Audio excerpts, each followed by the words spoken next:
How did liberation theology lay the groundwork for queer theology? Imagine a movement that started by listening closely to the voices of those pushed to the margins. That's what liberation theology did in Latin America during the late 1960s. It focused on the struggles of the poor and oppressed, emphasizing social justice and action rooted in Christian faith. Its core ideas included a special concern for the poor, a critique of systemic injustice, and a call for grassroots activism. This approach challenged traditional church structures by insisting that theology must reflect real-life experiences of marginalized groups and their fight for freedom from social, economic, and political oppression. This way of thinking laid the foundation for queer theology by creating a model of faith that begins with lived experiences. Just as liberation theology centered the struggles of the poor and oppressed, queer theology centers the stories and realities of LGBTQ+ individuals. It questions religious ideas that have historically excluded or condemned queer people.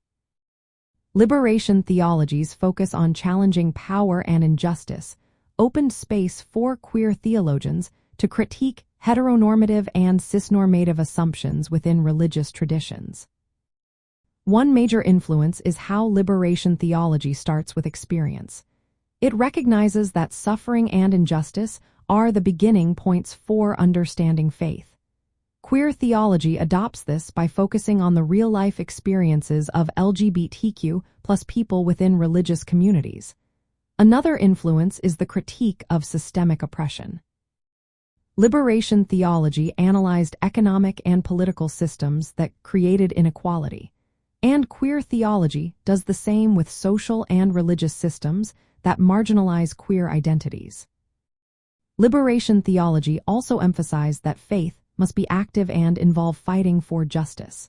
This idea encourages queer theology to advocate for inclusion and equality within faith communities. It challenged hierarchical church structures, promoting more community-based and participatory approaches to faith. Queer theology follows this by questioning traditional religious authorities that have historically silenced or excluded queer voices. Intersectionality is another key point. Liberation theology recognized that different forms of oppression, such as race, gender, and class, are connected and can strengthen each other. Queer theology builds on this idea by exploring how sexuality, gender, race, and social class intersect with spirituality. Practically, queer theology uses liberation theology's tools like critical reflection and social analysis to reinterpret scripture, liturgy, and doctrine. It aims to affirm LGBTQ+ identities and encourages faith communities to embrace diversity. It seeks to create spiritual spaces where queer people can find recognition and belonging. In short, liberation theology's focus on the oppressed, its challenge to dominant power, and its link between faith and social justice created a way of thinking that queer theology has adapted.